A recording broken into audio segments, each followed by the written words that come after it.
Hi, everyone. Welcome to Office Hours. It's good to have you. If this is the first time you're here, welcome. And we're going to give you just a little bit of a showing you around to make sure you understand where everything is. You're probably in the attendees. Attendees are where you kind of enter the system. There's a bunch of panelists here as well. The way they got here is they had good audio, good video, good internet, and they raised their Zoom hand before 6:40. So if you do those things, we start doing a mic check at 6:40. And if you're ready for that, then you're more than welcome to join. We open the doors actually at 6 a.m. on the dot. So at 6 a.m. people start coming in. It's a pretty casual conversation. And sometimes a heated conversation.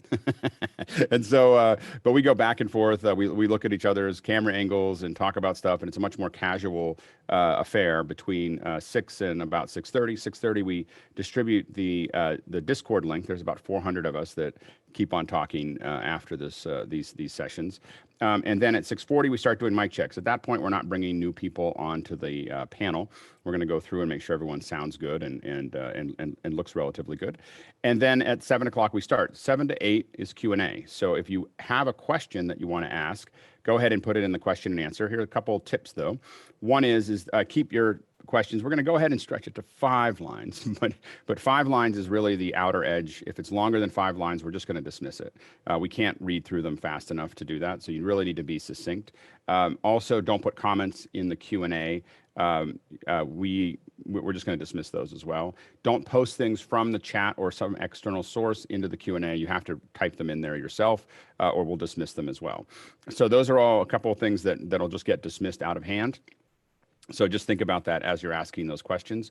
You can put comment, if you're a panelist, by the way, you can vote those questions up, but don't comment on them. So if you put comments into it, it kind of breaks the system on our end. So don't comment any via text or video or whatever. Just wait until they come up and then we can discuss it. It is important for panelists, if you're new to the panel, if you see questions that you're interested in, be ready to raise your physical hand when we bring that question up. We're probably going to hit about 3 people and then move on. So you'll hear me kind of line people up, and then we're going to move on to the next question. So we're really, our goal is always to get to as many questions as possible and cover them as best we can. And I will be making kind of qualitative decisions on which people who rose their hand I think will have the best answer for that question. So anyway, so just don't wait to raise your hand near the end of the discussion. It'll probably be less useful. So we might stretch out a couple here and there if I think it's a deeper conversation, but otherwise we'll keep moving. So just know that that's kind of the structure that we're working inside of. You can definitely chat in the chat. So if you guys want to talk amongst yourself, you'll already see the chat moving. You can ask questions and answer them in the chat as well. But when you put them in the chat, we're not going to actually address them within the panel. So just know that that's kind of how that works. We have so the first hour is question and answer, 7 to 8. Then at 8, we usually have some version of a second hour, and that second hour is focused on one subject. Today, Chris Summers is going to be talking about camera LUTs. What are camera LUTs? How do we use them? Why are they important? So Chris is talking about that at 8 o'clock today. Tomorrow, we're going to talk about media production in the White House. We've got Thomas Kelly, who was part of the Obama administration's White House media staff, talking about what it's like to create media in the White House and what it takes. And then and we have a bonus of a third hour on Thursday where Oliver Breidenbach is going to be talking about Mimo Live, which is a live editing software for the Mac. So he's going to be talking about that from 9 to 10. So it's a special longer hour tomorrow.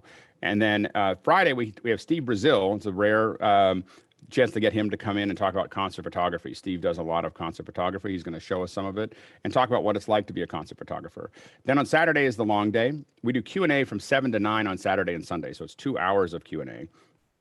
And then Saturday, we go into additional, basically similar to the second hours. So we'll be talking about Unreal Engine at 9 with Nick Justishin.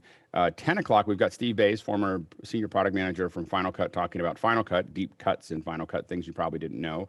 I'll be talking about building live graphics for live events.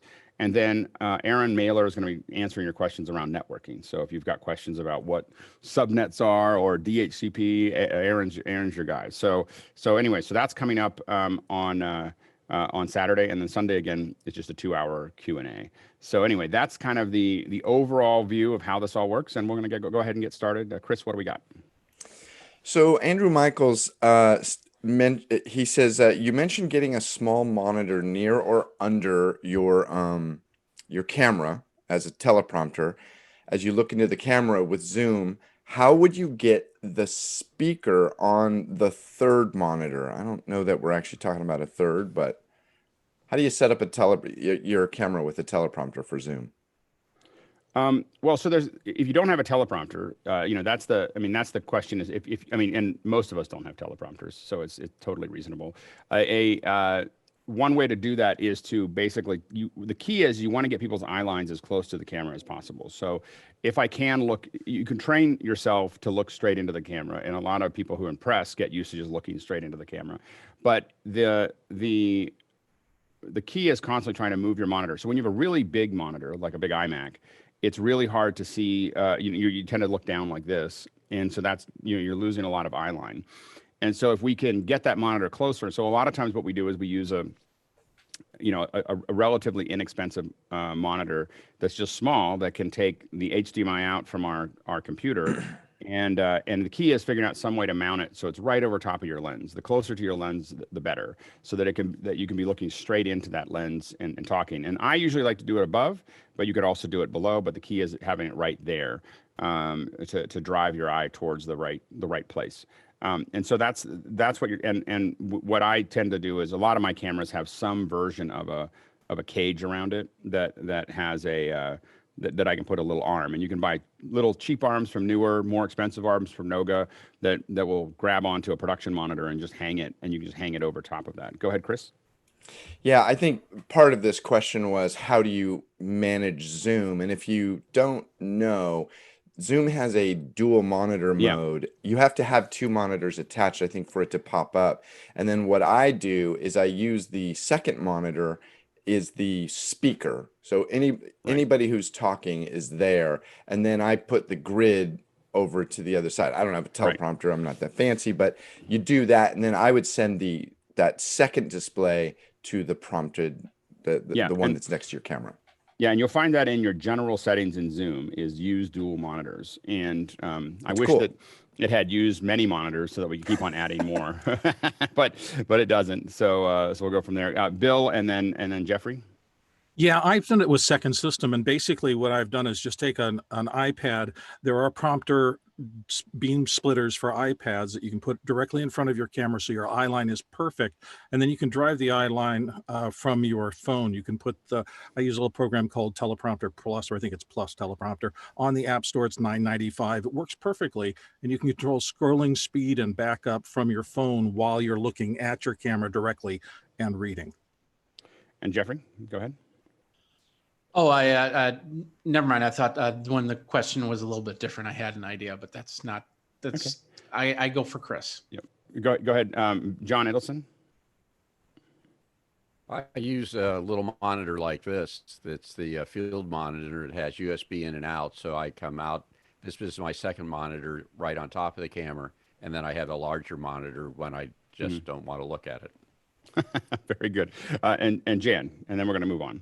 Yeah, he also asked about the sound. So if you're using a Mac Sound Source by Amoeba, I'll put a link in, and that you can control where the sound is going on your computer anywhere. Great. All right, next question. So Rick Markley says, I just received one of those Samsung SE10 little boom mic a lot of people are buying. I think I have a bad unit, horrible static and pops and sounds horrible. I seem to recall someone saying the same thing. Anyone else experiencing that? And for a note, his configuration is the Samsung Rode VXLR Plus into a MixPre 6. Should sound good. Go ahead, Mike. I'm the one that had the problem. I mean, two things that happened. First of all, Alex pointed out there's a long discussion about the adapters for the SE10 being very flaky. So if you have the version that has all the little adapters that go down to a 3.5 millimeter, it could be the adapter. But in my case, my VXLR Plus was bad, and I could determine that by just having the VXLR plugged in by itself and just wiggling it and watching the noise, go up and down. So I think they have, loose solder connections on the inside or something like that. So see, wiggle the adapter, wiggle the VXLR and see what's making the noise, So Absolutely. that's where your problem is. Beiju? Yeah, basically, I had this issue in Hasmukh as well as that the connector to the 3.5 seems to be a little loose. So you need to just make sure it's at the right place and then just tape it rather than just plugging it and leaving it loose. That seemed to have fixed the issue. Same thing for when it's connected to the VXLR Plus. If you try to screw it in too tight, you do get that noise at times. So it's just wiggling it a little bit and then just taping it down. And I think that the hard part is that while it seems still like a good investment, I mean, a large investment, $100 mic is still relatively inexpensive. And so each piece you have to kind of be careful of and figure out what makes it work. If you want it to be more stable, then you just have to spend more money. And just remember that's or you get creative, which everyone's doing it fairly effectively. Colin, and then we're going to move on. I got the one with the P3 connector for a belt pack, and I initially wrote off the massive amount of static to the fact that it was just a wireless belt pack. But then I plugged in the microphone that came with that pack, and it all cleared up. So it turns out it was actually the P3 connector itself. I think their whole set of connectors in every variety are kind of flaky. Yeah, and I will say that while I don't have that problem with the Samson that I'm testing, I do notice that the noise floor is pretty high. Compared to a DPA, the noise floor is 20 dB higher than the DPA. So it definitely has an effect. Let's go to the next question.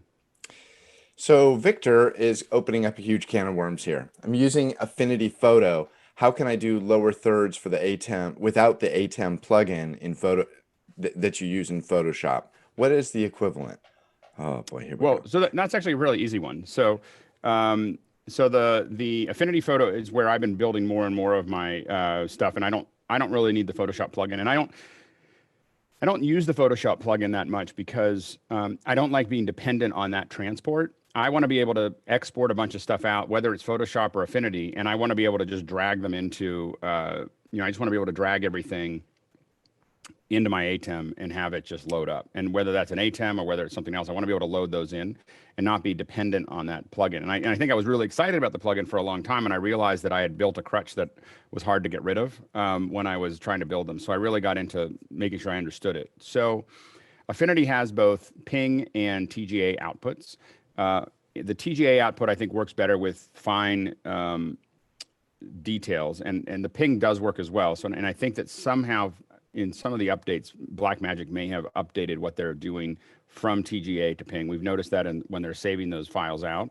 So you may be able to make sure that it works with ping. You just got to make sure that what's interesting is that when I save a TGA out with a transparent background in Affinity Photo, I just with the transparency, not pre-multiplying to black, but just build a lower third with semi-transparency and send it out.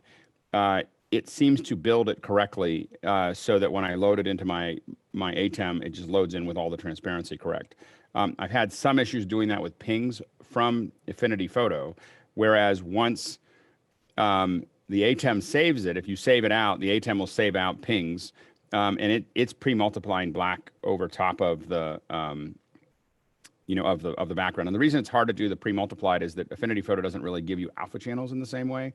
So you have to kind of, load a selection and then turn it into a layer. And it's not quite as easy as in Photoshop, in my opinion. But I have been able to successfully build a lower third with semi-transparency, soft edges in Affinity Photo, and save that out as a TGA with just the transparency, and it pops right into the ATEM just fine. So try that and bring that up again if it's not working.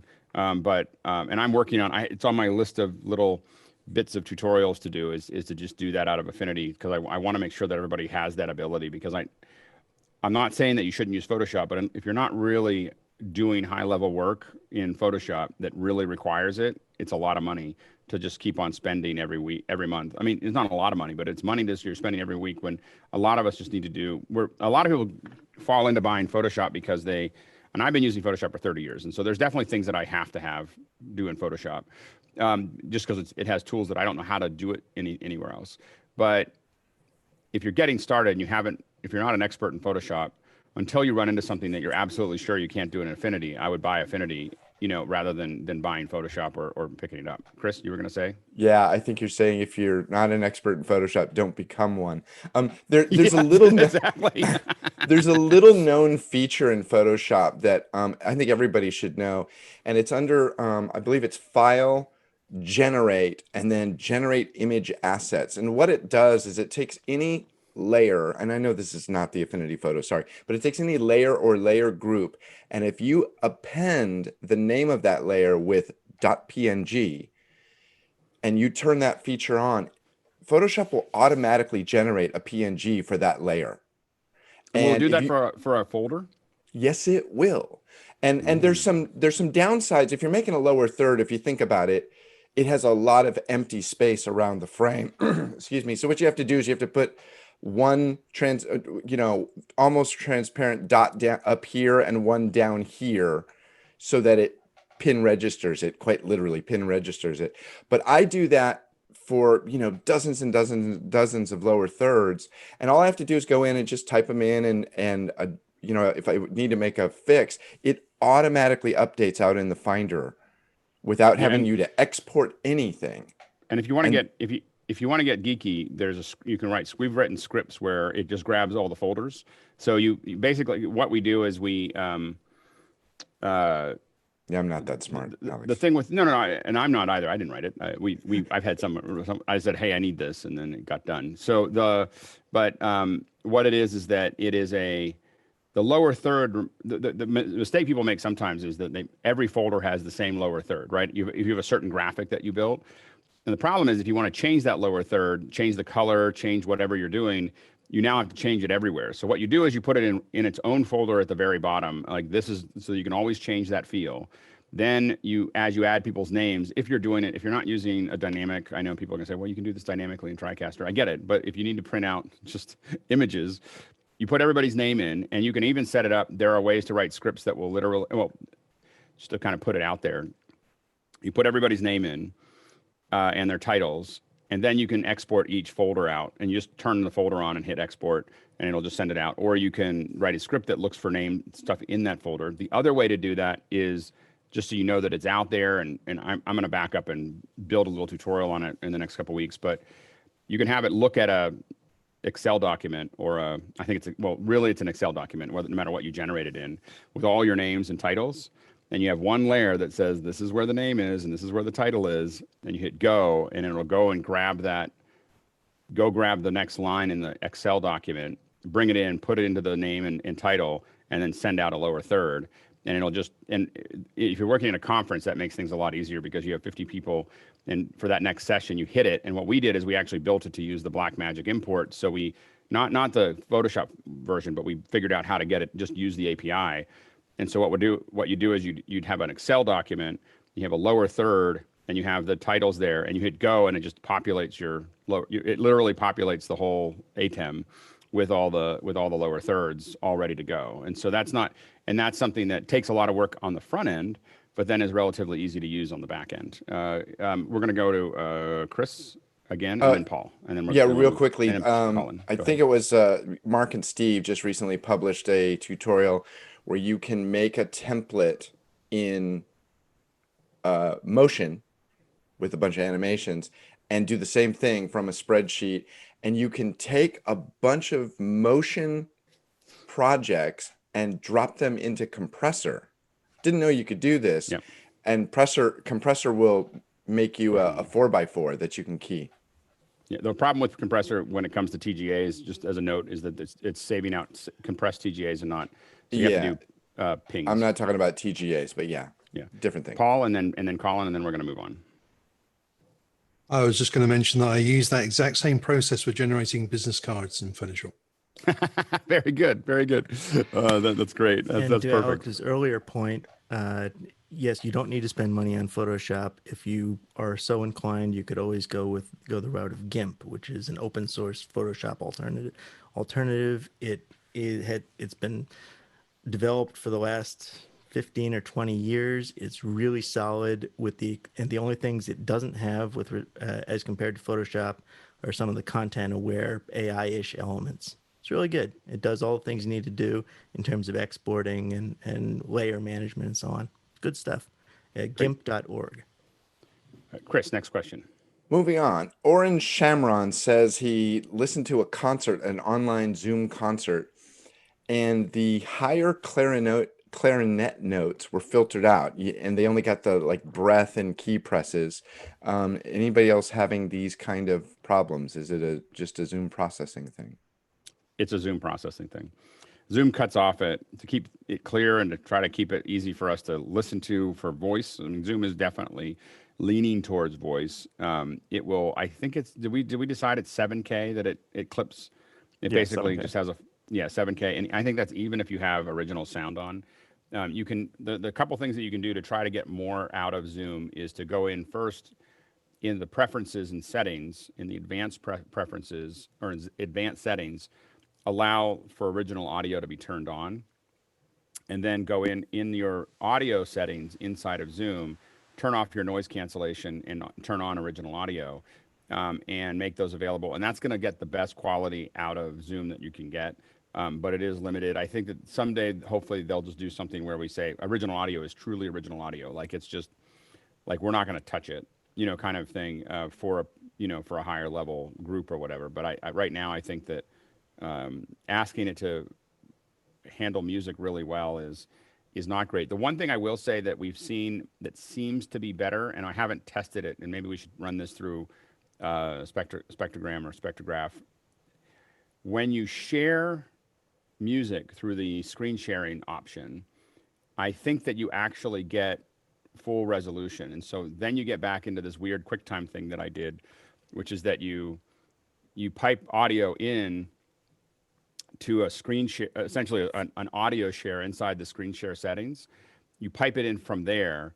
So you can't do it from every individual person, but if you can get their music in or music in, I think that the fidelity of the screen share connection to Zoom is much higher, in the same way that screen resolution is much higher. So you can put really great music into Zoom, but it can't be from each individual person at the same time, to do that. But if you want to put great music in, that's the back end, both in resolution right now for a person, if you're doing screen, if you're doing some kind of screen, or for audio, it seems that the screen share kind of changes its mode there. Beju? And then Jeff Francis. Yeah, we are having that issue as well, that we need to get music from multiple locations to a central point. It's all the musicians are in one place. So, but the primary listening point and the streaming out point is at a second location. So what we started testing is using clean feed as a back channel. So we're sending the audio through clean feed and muting the Zoom as a backup. And the dynamic range is really better. And the difference is minor, as in the frame difference is minor. So we're just working to get the delays sorted out as well. But that's an option as well. So if you're streaming out using a separate software or hardware, and you're combining at one point, so just get the backhaul separate and get higher quality that way. And again, I think you can do something like that where you're combining all those things. And then if one person is putting it in via the screen share inside of Zoom, I think you'd end up, the user, the independent person receiving it won't notice it. You just have to do a little bit more work on your back end to do that. So to your point. Now, Jeff Francis? Yeah, from the question, it sounds like that's more of a Zoom suppression issue than bandwidth, because he's hearing key clicks and he's hearing breath. So I think he's got plenty of, and you're going to miss harmonics, but you're going to get the fundamentals of even the highest notes up at, 7K. That's well beyond the fundamental range. Yep. So it's not a bandwidth, it's a suppression. Yeah, absolutely. And Jeffrey, and then we'll move on. So Zoom actually answers this question on their help center. They go from 250 hertz all the way up to 6 kilohertz Right. for audio. Right. But I think that's different. I think that what's distinct there is that it is that I think it's different when you do the screen share. And we should do some research on that and just pass it through and run it through a spectrograph. But I think that you get a higher range, possibly a full range, when you do screen share, the audio share inside of the screen share options, as opposed to someone's video input. All right, next question. Let's see. Charles Klein says, what's the best way to connect a MixPre3 and a Blackmagic 6K to a MacBook Pro 16 without an ATEM Mini? Still waiting for delivery. And what year of computer? It's the 2016 MacBook Pro 16. It's within the new 16 inches. So USB 3. Thunderbolt Well, 3. you would use the USB 3 to connect the MixPre. The MixPre, and then you do the USB pre to connect the MixPre, and then getting the camera in, you need something. You need a web presenter or some version of. It depends on the apps, because some apps aren't going to see a mini recorder. Some apps aren't going to see like the problem is the cam link can be another option that seems to show up in a lot of places, but you just have to know that anything other than a web presenter may work and may not work depending on the app and depending on the day.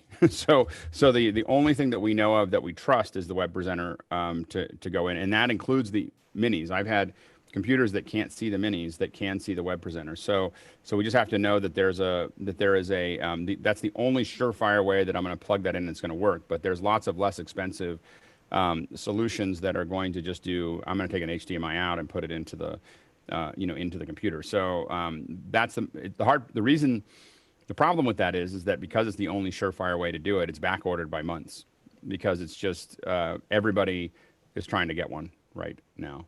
And Chris, and then Bill. Go ahead, Chris. What do you got there? This is a little device I ordered. Now I'm confused because you said USB 3 on the new MacBook. Do you mean USB-C? USB-C, sorry. Okay. Yeah. So this is a USB-C in, and it has 2 USB ports or USB 3s. It has SD and micro SD. I bought it for this reason right here, because you said we had to have a cable actually coming in, Ethernet. But then it has HDMI right there. But I don't think I think that's HDMI out. I don't think that's HDMI. It's out. Yeah, it's out only. So well, I don't think that'll digitize it. Yeah. So you need to have a one that's specifically HDMI in. Bill, go ahead next, and then Yashai, and then we'll move on. Yeah, I think I learned this from Alex here. I don't use that system, but getting your sound and your video to the camera, getting your sound particularly, so I'd go MixPre out into that audio tap on the Blackmagic, because doesn't that eliminate the delay problems of feeding from the ATEM? It depends on what digitizer you end up using and what delay you're getting on that digitizer, but you're absolutely right that you're going to end up, if you can get a good digitizer for your camera, that your MixPre is going out of it. The hard part with the MixPre 3 is that you'll have to go 1/8 inch out to 1/8 inch into the there's not a TA3.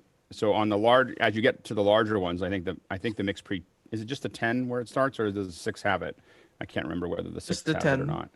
The 10 has so that now the MixPre 10, which is an incredible piece of hardware, has the TA3 outs. Those are the smaller XLR outs that can go into the camera. And the reason you want to use those is they're just, I think Blackmagic manages that better than the little 1/8 inch jacks. I haven't had a ton of experience. I know some of you are having a good experience with the 1/8 inch inputs in a variety of places. It's not been my best experience. And so it's one of those things, like I have to sit down with Tone and figure out what makes sense there. And I just haven't quite hit that yet.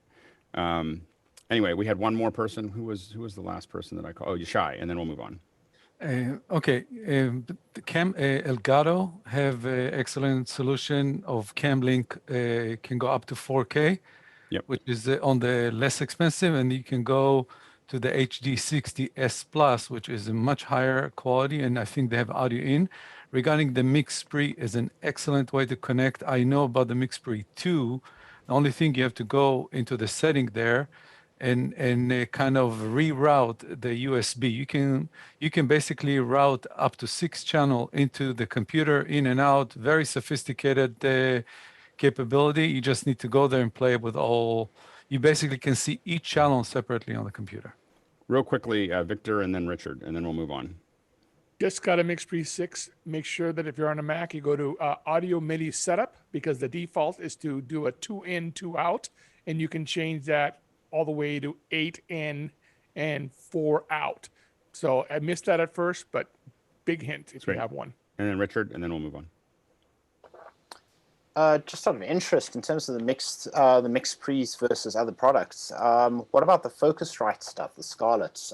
We use them specifically because of QTake, but just wondering how they compare, having not had a MixPre yet. You know, so I like the Focusrite stuff. The issue that we've had is that we've been dealing with a lot of Focusrites in the last little bit for individuals with the smaller versions that people are using for a single input or dual input, the Solos and the Scarlett. And we just had a ton of driver issues to the point where, you know, we're not, you know, and these are, if you're a professional and can really spend the time on it and figure it out, I think it's fine. And you have a stable system. It's just that I'm just dealing with like a musician a week that is having a problem with it, where it's the Scarlett, the Focusrites are dumping out right before our shows, right during our shows, you know, like, and so I don't know what that is. It's a more complex relationship with the computer. The thing with the MixPre is that it just doesn't have a very complex relationship with the computer, or as complex, you know, and so the Focusrite, there's something going on with the Focusrite back and forth. I'm not saying that they're not good, and if you know what you're doing, I think that's fine, and you have a stable system, but I can just say that I'm having a problem with the Focusrites once a week, you know, like, and that's problematic for me, you know, so it has me look at it sideways. I know that there's tons of people in this group that are having great success with it, and it's used all, you know, in their systems, so it's not, I don't think it's just that. Just be careful of that. There is more there. Updating your systems, moving them around, everything else changes your inner relationship. And I'm going to move on because we got a bunch of questions here. Let's go to the next question. Elliot Murphy says he wants to know about the quality of the ATEM Mini Fairlight audio engine, the expanders, compressors, limiters, stuff like that for live streaming, like we're doing now. He wants to know if he's limiting himself by using that audio chain, or if he should be doing some audio processing in his computer instead. Well, I don't know. Comparing it to an audio processing in the computer, I'm not sure that I would. It's kind of an open-ended statement. It might be. You know, there's a lot of options there. I would, if I have a choice, I'll always use something external to manage the audio, whether it's an XR12 or 18 or a X32, or, you know, but the XRs are really great. I think Brian was talking about, we were talking earlier this week about that. And so those are great kind of second connections. I have to admit that I haven't tested the Fairlight stuff very much. I open it up and it's got a nice interface. I feel like Blackmagic's management of audio, even though they have Fairlight, has been, I don't really feel like they understand audio.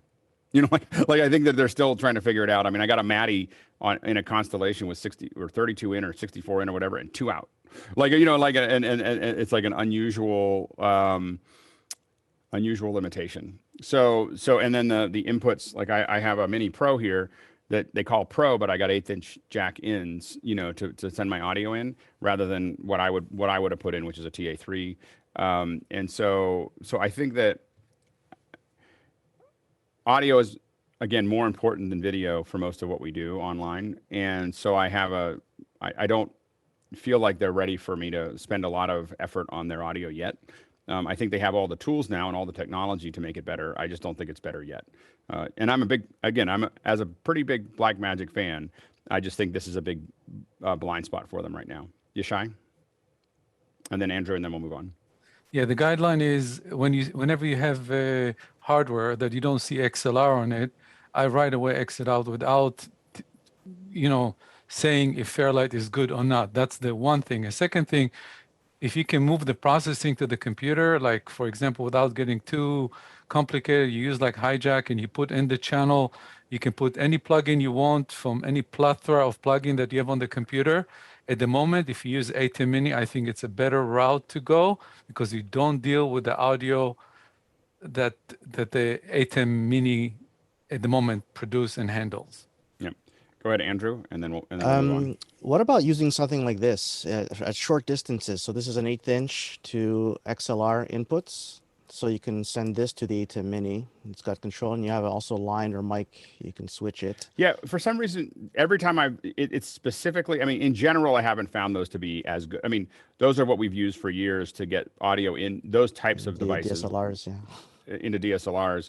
Yeah. You know, and they're just, the DSLR preamp can very easily be pushed over, and you know, so the 1/8-inch jack, and generally when you see that, you just know that there's not a lot has been invested in the circuitry when it's a 1/8-inch, you know, jack, you know, like, and so you're taking something that if it doesn't work, you won't have a show, and putting it through something that someone spent the bid it out to the lowest bidder. So that's the thing that I look at with those. We've definitely used them. I've used them. Generally, if I'm using an 1/8" jack into a camera, it's as a sync, not, it's just so that I can sync the audio later, that I'm getting the exact same audio in. So I put it into the cameras oftentimes, but I don't usually assume that I'm going to use that, that content. I'm usually recording separately somewhere else before I use that as the core, like this is my show. And so in the same sense, 1/8" jack. So I'm glad I have 1/8" jack because it lets me do a show and pipe good audio into all the cameras. But I don't want that to be my final record. Mickey, I'll let you jump in and then we'll move on. Yeah, just to build on that, talking specifically about the ATEM Mini, like it's a $300 switcher, video switcher. So how many cents did they dump into the parts for the preamp and the op amp? And I didn't expect them to do it for the $300 version. I was a little bummed that they didn't put it into the $700. I would have paid another $100 for one that had TA3s. I would have gladly paid another $100 for it to have TA3s in it rather than 1/8" jacks. Okay, next question. And by the way, one question. We're not going to. The chances of us getting to all the questions by the end of the hour is low. So if you're a viewer right now, what you want to do is you want to vote on questions to move the questions that you're interested up into the queue. So just keep voting, and that's something you should use all the time. Is just vote questions that you want to hear first up, and then we'll take it there, and we'll keep going. Can you vote them down? No. Joshua Feingold says, I'm doing a lot of video calls from home. I only have the basic equipment on my laptop in Zoom. Should I mirror my video and should I use the touch up my appearance to turn it on and off? Anyway, welcome Joshua and so say it best again. Practices. Joshua is asking, should he use the mirror my video switch? I would leave that alone. So leave the mirror your video. The mirror your video doesn't affect anybody but you. And what it does is it allows you to do this, which is that when you want to straighten out your hair, it makes sense. So here's the thing: the mirror your video is we have had the mirror your video, conversation discussion for a decade because Hangouts, we got them to add turn off mirroring because we were recording from the screen. And we wanted to record our own videos, and they would all be flopped, and then I'd have to do something in post, and it was a big mess. And so we asked that we got them to turn that stuff off. But what happens is that if I look over at my Blackmagic monitors over here, and I go like this, my hand is going a different direction than because when it's not mirroring, it is looking the other way. It's flipped your image, and so it's confusing. The reason we like mirroring is because when you want to fix your hair, it really is. It's mostly mirroring is mostly about fixing your hair. And if you want to fix your hair, you can grab onto something and when I put my hand on this side, it makes sense, and we're used to it works like a mirror because we grow up with it working like a mirror. So I would leave mirroring on. As far as the touch up, I would turn that off because it makes everybody look like they're. I don't like the touch up stuff. I think it makes everybody look blurry. Because that's what it's doing. On or off? Sorry, I think you said on. Keep it off. I would turn it off. Sorry, yeah, I would not. I would turn off the beauty thing. What it does is it basically blurs and then does like a very light screening over top of it. It kind of fills in some of the stuff, but let's just be real. I think that being authentic is fine. Yashai and then John and then Colin and then we'll move on. Go ahead. For this particular setup, I highly recommend for $20, $19.95 to go to Ecamm and download the eyeglasses because I think you can solve your wide angle view, especially if you're using your laptop, you enhance tremendously the look of the camera. So I think that Jan was just showing it there. He's zooming in and out. John, go ahead, John, and then Colin. Well, just the touch up is one of the most used features in Zoom. And if you want to get a good discussion with a group, ask them who has it on and who has it off, or let people guess. Touch up, touch up. It is. I just don't. I'm not a big fan of it. Every female I know uses touch up, Alex. Sure. And then there are two other points here. First, if you're using a green screen, to make sure you turn off touch up because it'll mess up your key. Second, as Alex says, mirroring exists only for your psychological benefit because they assume you're not able to figure this out on your own. But more importantly, if you ever have text on your screen and you have mirroring on, it'll really mess you up, and you'll have to do incredibly stupid things like ask people if your text is forward or backwards.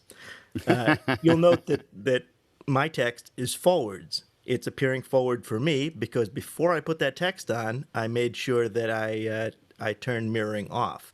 You'll notice that my name is backwards if you'll notice that, and that's just my messing around. But that's neither here nor there. Turn mirroring off. It's not worth your time. I think it's worth it. Get used to it not behaving like a mirror on a wall. No, I would highly recommend against that. I think it's just easier to do it the way we do it every day. Go ahead. Let's move on to the next question. Why is it that mirrors flip us left and right and not top and bottom? Can somebody explain that to me one day? That's a whole other conversation. We're not going to get into that. Let's just go. Keep going. Because you're not in a fun house. If you have multiple cloud storage destinations like Amazon, Google Drive, Microsoft, etc., how do you automatically sync the data so they all have the same files? Is there an app that will manage all of this? In the morning to you, Paul. George Kennedy. I personally use Syncovery to do all of my back-end syncing. I'll put it in the chat, but that works pretty well for me, and it's not that expensive. Great. Bill? I have a program called GoodSync that actually adapts and connects directly to that particular remote NAS. And you can set up different parameters on syncing by the file name, dates, and everything. And I run that every evening on our projects where we sync up our media to. And that's syncing between cloud? It's syncing between cloud storage? No, you can actually mount AWS on the thing. And or you can go to OneDrive and all these other cloud type sources, and it syncs them all.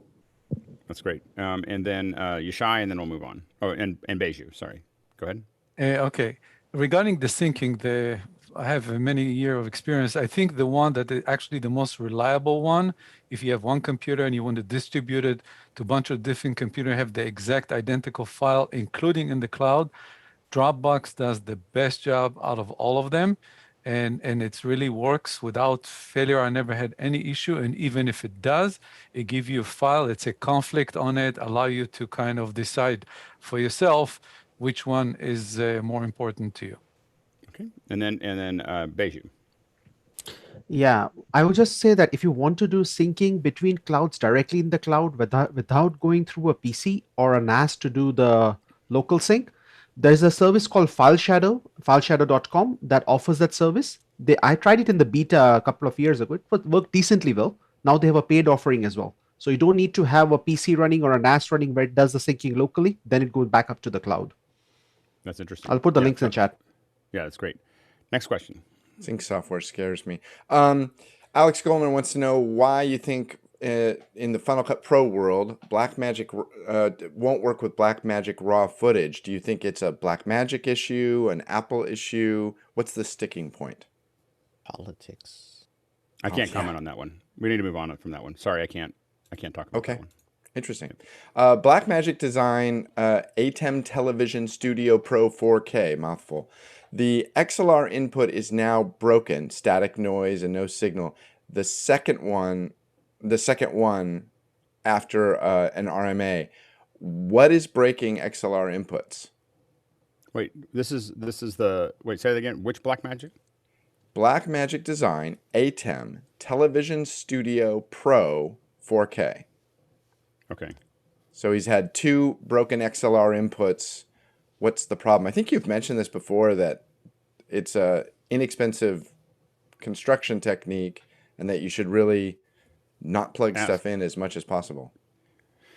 Well, yeah, I mean, I think that if it's static, we have to make sure that you're not overdriving them. So one of the things is that the Blackmagic will not handle overmodulation at all. So it's a static noise and no signal.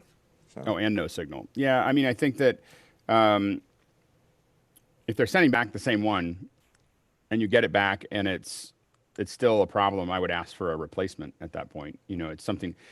Sometimes they can fix it and sometimes they can't. I mean, there's not a lot of things that are on some of these things. There's not a lot of things that are very replaceable or fixable on the Blackmagic stuff. That's part of why they're less expensive. But I think that, yeah, one thing to think about in general for all the audio connections, and this is not just with Blackmagic, but with everything, is to minimize the number of times you're plugging in and out.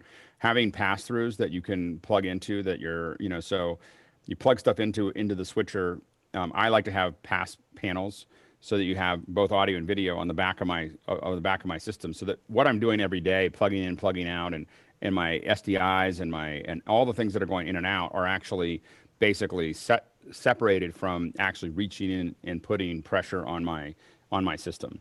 And so that's a general rule that is going to do it. The hard part with these the reason we don't use actually these Blackmagic panels that have all the stuff in the back is that it requires you to act in a different way than what I'm talking about. It requires you to have basically you're plugging everything into the back. And I get that that's easier for some people, but it's so much more flexible.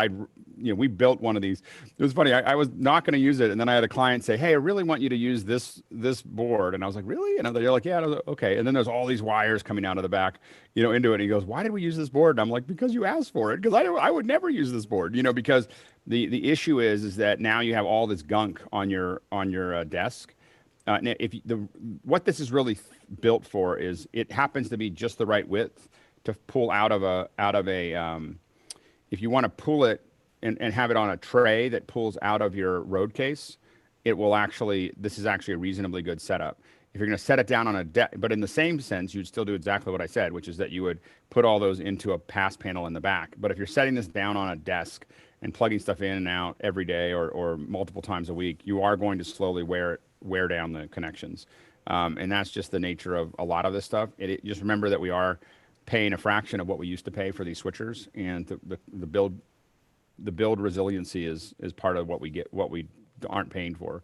So it's why Blackmagic tends to be a really ownership hardware and not rental hardware, is because you don't know where that's been and you don't know how those connections have been taken care of. And you do have to be a little bit more aware with the Blackmagic stuff of how you're connecting and have what we call in our office soft hands, which means that you're not just jamming things. You're like, like we're going to stop and be nice to, we're going to be nice to our hardware. And I would recommend that with everything, but definitely with the Blackmagic stuff. John, and then Yashai, and then we're going to move on because we're running out of time. So what I do is a little box like this, and then I have cables. So this is what I plug into things. So this is where I do all my in and out. This stays in it. Right. And this is what I take in the field because you're constantly plugging things in and out. So little wall plate and a little adapter. This particular unit is a very high quality unit because it's all BNC and it's actually have a scaler on each input that you can put anything you want. Regarding the XLR, what I will recommend to check your cabling, make sure you're using really high quality cabling. I don't know how long is your run of the cable. The other thing, if you go next to a power cable, depending on what the power, that can introduce noise too. So I'll check that, especially if it came back and they say nothing is wrong with it. Yeah, I mean, this is where something like a Q box works really well. Is you have something with a 1 foot or 3 foot little signal generator that's 1 to 3 feet away that you're plugging into each one, and just send it tone and see what you're getting out the other end to make sure that you've eliminated all the other possibilities. Chris, next question. Jason wants to know if there's an alternative Blu-ray disc authoring and menu design system. He doesn't want to use Toast, and other applications like Adobe's Encore have been end-of-lifed, but a lot of clients still want a high-def disc. Does anybody know of any authoring tools? Macromedia Director. You win. Yashai, I go missed ahead. that program. They actually have a company, which I'll put it in the chat. I think they're from San Diego. And what they do, they actually print the DVD for you, and they have their interfaces like Encore, like they can build you the menu and everything. But I'll find the company. I'll put it in the chat. Probably just a guy with an old computer and old software. No. Actually, it's a pretty legit service. So anyway, I'll find out the information. Yeah, we have a whole disk image in our office that has an old app whatever the one that was in Final Cut Studio for DVDs, because we still have this one client that still wants a normal standard def DVD Studio Pro? once a year. Yeah, it's stupid. It's so stupid. We have to reconstitute this old. It's absurd. This is what virtual machines are for. Yeah, I'm not that smart, Colin. I'm just an editor. I'll get you set up, dude. No problem. Next question. Next question. And I'm going to say this is not really a question. I'll just read it. Apparently, there's an event going on, the greening of streaming. So not really a question. Please, real questions. I've been a long time. I'll say one thing about that. I just want to say one thing about that is that fortunately, streaming is costing the companies that are streaming to us millions and millions of dollars, and most of them are greening on their own. Like they don't really need a lot of external input because it's just it's a line item for them, and so they're definitely trying to drive that down. So you're seeing huge, like Google builds their servers next to dams, like, power generation, because they're sucking up so much power. And so Apple, Google, Facebook, a lot of them are all moving towards renewable energies against that already. Like this is I get that people think it's important, but my whole thing is that, man, they're spending, I just know that these guys are spending a lot of money on making it all renewable. So there, there's already so much effort going down this path of doing that. I don't know what, sometimes I don't know what this won't accelerate anything because it's already going really fast. They're trying to, minimize the amount of time it takes and everything else. And so it'll be something that people have to talk about, but it's not going to make any difference. Anyway, we'll keep moving. Only because the difference is already being made. Like it's already going down that path. Like, don't worry about that. They're trying to save money. And when they're trying to save money, it's usually going in the direction that you want it to go. Anyway, keep going. You should build their servers in cooler countries. If you have in northern Canada, you can have free cooling on all your server rooms. Yeah, exactly. Like, I don't understand why having it in a desert. But it's then sending that data is the problem. And so, but there are huge server farms that are being built right next to power generation plants to minimize the amount of lost power to because these things are just sucking up and then Apple is working on I think they've already announced this, that they're working on having all of their server farms all being powered by solar and wind. And so they're already working, and a lot of this is just good PR for the companies. It's also saves them money. It's a really easy conversation for them to have, and they're all working on it as fast as they can. I know everyone's impatient. Everyone wants everything to happen tomorrow, but it takes, this is moving a big, heavy train around a turn, but everybody's going that direction. And we're going to keep, we can keep on talking about fossil fuels, but we're all moving pretty fast and, away from them. So, almost, and now even faster now that we're not driving. I do think that when we talk about greening in general, figuring out what we're doing here will make more of a difference for the earth than almost anything else we could do, because it's, getting people to a point where we are only traveling because we want to and never because we have to will make more of an impact on the climate than almost anything else that we could take on. We can keep on recycling and doing all the little things. And, I'm not saying there's anything wrong with that, but that's small potatoes compared to people not having to drive to work, and not having to fly to everything that they want to go to, that they need to go to. Fix that. And you're going to make more change in climate than anything we're going to do in the next couple decades. So anyway, go ahead, Chris. Next question. I'm sorry, I was typing while my mic was open. Vipin says, I've been a long time Adobe Audition user, and I want to wean myself off of it. Most of my work is with speech, very comfortable with the plugins in Audition. Is Reaper, I don't even know what that is, the best alternative out there to Adobe Audition? Brian? Yeah.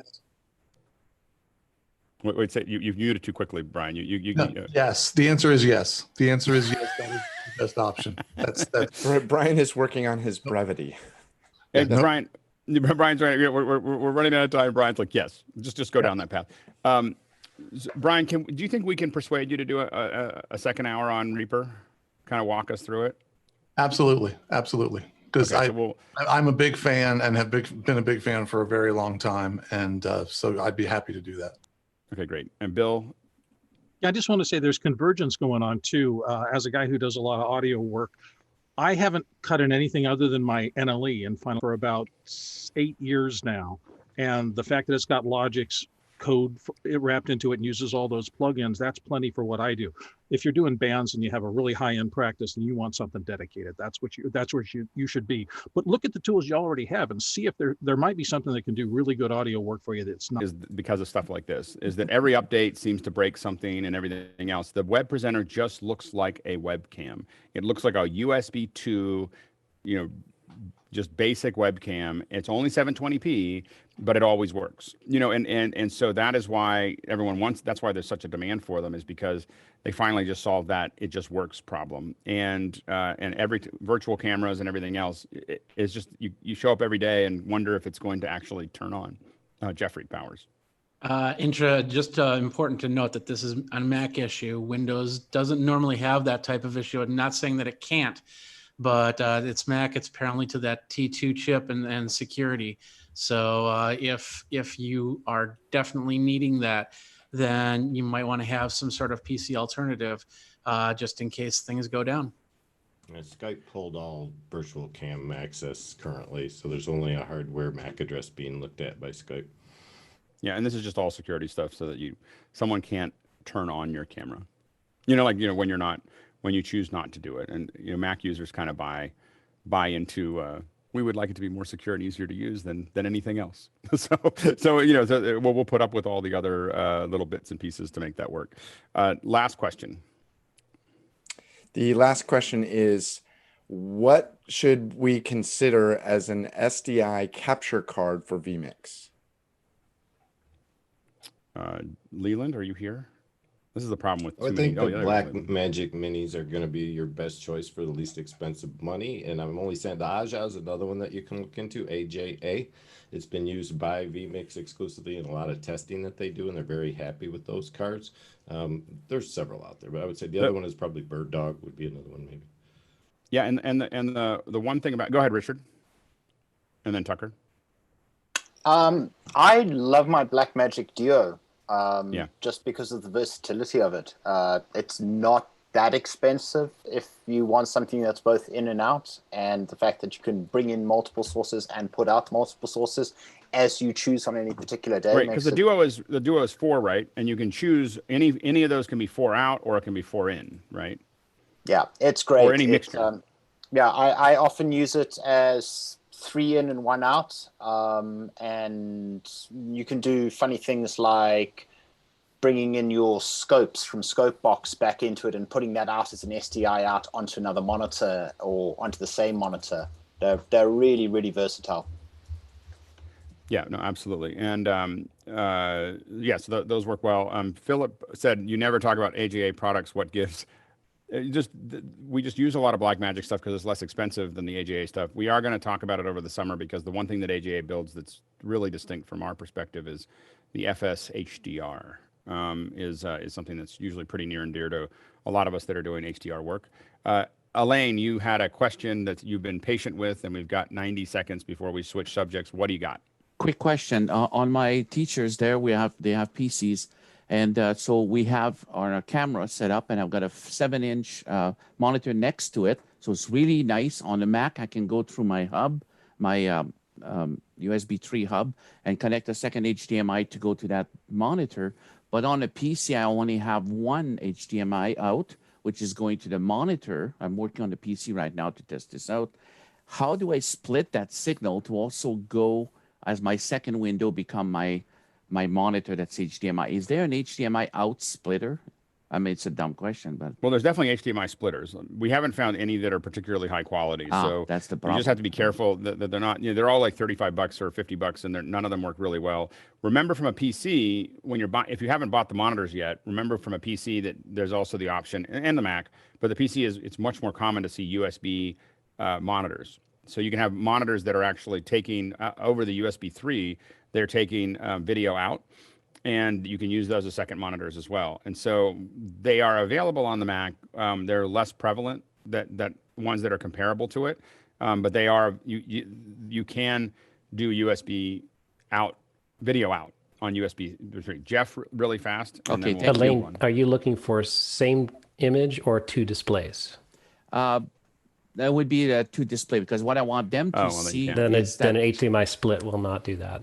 Yeah. Okay. You need to have I would research USB. Out of those PCs, I look at USB-C, a USB 3 output that is that's video. All right. Okay. All of the teachers have laptop with USB-C, so and it's easy to set them up with a hub. They already have a hub to connect to their monitor and stuff. Be careful of putting video through the hubs. Be careful of putting video through the hubs, but just try it. It might work. Elaine, all right. So we are changing subjects now. We're going to talk about camera LUTs. So lookup tables. What are they, and how do they work? Chris Summers is going to walk us through this, and we're going to go ahead and clear the area, and we should probably turn off. And say bye to YouTube. Bye to YouTube. If you can still join, there's a link here. If you want to come and join us, you can jump in from YouTube. But otherwise, bye.